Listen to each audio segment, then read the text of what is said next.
es importante hacer una diferenciación entre lo que son las medidas cautelares y las medidas de protección. Siendo así que las medidas de protección se basan en el derecho a la víctima de un delito frente a probables hostigamientos, amenazas o atentados en contra suya o de su familia. Y las medidas cautelares se toman generalmente en los bienes reales del procesado. Ahora veamos por qué en un proceso penal se dictan medidas cautelares de protección. Es de conocimiento general que desde la Fiscalía o una persona particular, desde que ellos inician un proceso o un juicio, hasta que se emite el fallo final, pueden pasar algunas semanas o meses, si es que tenemos suerte, y en el peor de los casos, incluso años, como generalmente es el caso en Ecuador. Entonces, por ese motivo es que en muchas ocasiones el tiempo se convierte en nuestro peor enemigo. No solo del abogado litigante, sino de la víctima sobre todo. Y desde el inicio del proceso hasta que se emite la sentencia, puede sobrevenir cualquier circunstancia que haga imposible la ejecución o torne inoperante el pronunciamiento judicial definitivo. Como abogados, bien sabemos que existe la imposibilidad de acelerar el pronunciamiento de la sentencia definitiva. Entonces tenemos que estar conscientes que si bien nuestros casos son importantes, tampoco son los únicos. Además que los jueces, quienes son los competentes para resolverlos, tienen una gran carga laboral, una gran carga de trabajo, lo cual es imposible que se resuelvan tan pronto como nosotros quisiéramos. El juez para resolver tiene que realizar un estudio exhaustivo, pormenorizado y concienzudo de cada caso. Por ello la necesidad de que ellos también, que los jueces también aceptan y ordenan las medidas cautelares y de protección con el fin de precautelar los derechos y seguridad de las personas que se encuentran en riesgo de ser violentados, hasta pues que se dicte el fallo definitivo. Ahora, hagamos una breve revisión de las medidas cautelares personales que constan en el artículo 520 del COIP. Así que a las personas que me están mirando, yo les voy a pedir que abran su eh, código orgánico. Ubíquense por favor en el artículo 520, mientras yo voy a tomar un vasito de agua, que la garganta ya está seca, y continuamos. ¿Me parece?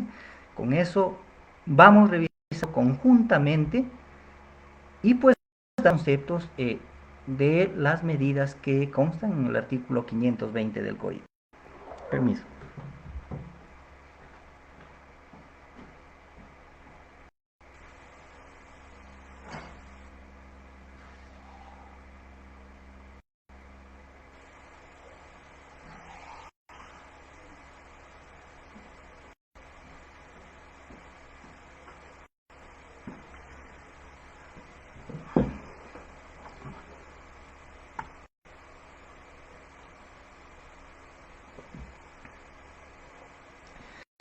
Perfecto.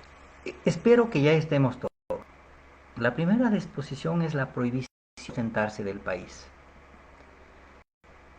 Esta medida tiene como objetivo evitar que el procesado rehuya de su presunta responsabilidad y salga del país mientras dure el proceso penal en el que éste se encuentra involucrado.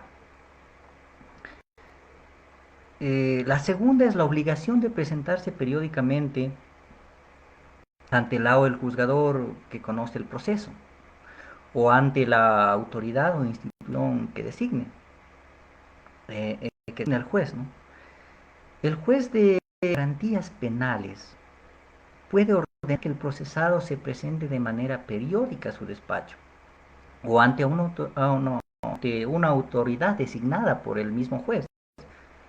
En caso de incumplimiento La autoridad designada para realizar la presentación del procesado tiene la obligación de informarla de manera inmediata. ¿Por qué?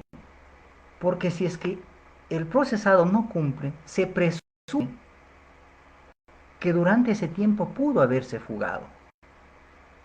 La siguiente es el arresto domiciliario. Esta medida cautelar que priva la libertad de comunicación y movimientos al procesado fuera de los establecimientos penitenciarios, eh, sustituidos por el propio domicilio del imputado. Esta medida cautelar se emplea en situaciones especiales en que el procesado, respondiendo a condiciones especiales, personales, no puede ingresar en centros de privación de libertad. O acusaciones también, este arresto domiciliario se da también en acusaciones de delitos menores donde la privación de libertad sería excesiva. Por ejemplo, sucede generalmente que les mandan 15, 30 días a los que se roban un celular, cuando esa medida es realmente excesiva. Y a veces, pues los fiscales piden, y he visto muchos casos personalmente, que por robar un celular se van 3, 4 meses a cárcel, a las cárceles. ¿No? Son jóvenes que incluso a veces estando en estado de ebriedad han cometido una infracción, lo que es pues desproporcional, ¿no? Eh, la siguiente es no me equivoco, el dispositivo de vigilancia electrónica. Esto en casos como cuando la procesada es una mujer embarazada y se encuentra cercana al parto, o si el hijo o la hija naciera con alguna enfermedad de gravedad eh, y necesite una atención médica y que la madre esté cerca del menor, entonces se toman eso, ¿no? También si el procesado o procesada fuera mayor de 65 años, o también si una persona representa alguna enfermedad grave, el juez puede disponer que el procesado utilice el dispositivo de vigilancia electrónica. La detención. La detención es una medida impuesta al procesado mediante una boleta. Esta boleta tiene que cumplir los requisitos de ley y tiene el resultado de privar fácticamente el derecho de libertad del detenido. Generalmente esta detención se da por un tiempo determinado con el fin de garantizar el cumplimiento de los fines del procedimiento penal. Se dicta fines de investigación para esclarecer el supuesto delito o supuesto ilícito. Prisión preventiva. La prisión preventiva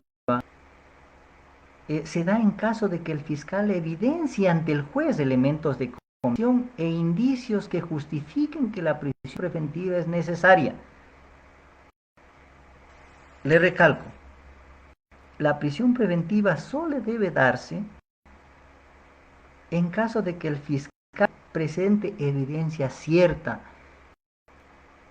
conducente, eh, de manera equívoca, que el fiscal le presente al juez estos elementos de convicción e indicios que justifiquen que la prisión preventiva es necesaria. Y además, en que la pena por el presunto delito sea mayor a un año. Eh, se puede solicitar, esta medida de prisión preventiva se puede solicitar al juez de garantías penales, el mismo que ordenará la prisión preventiva en contra del procesado, con el único fin de asegurar su presencia en el proceso y cumplimiento en la pena en caso de que al fin resulte culpable. La revocatoria, sustitución, suspensión, procedencia y casuicidad de la prisión preventiva no son temas de esta charla, por lo tanto lo trataremos en otra ocasión, porque la prisión preventiva es un tema bastante amplio y demandaría de otra charla tratar ese tema.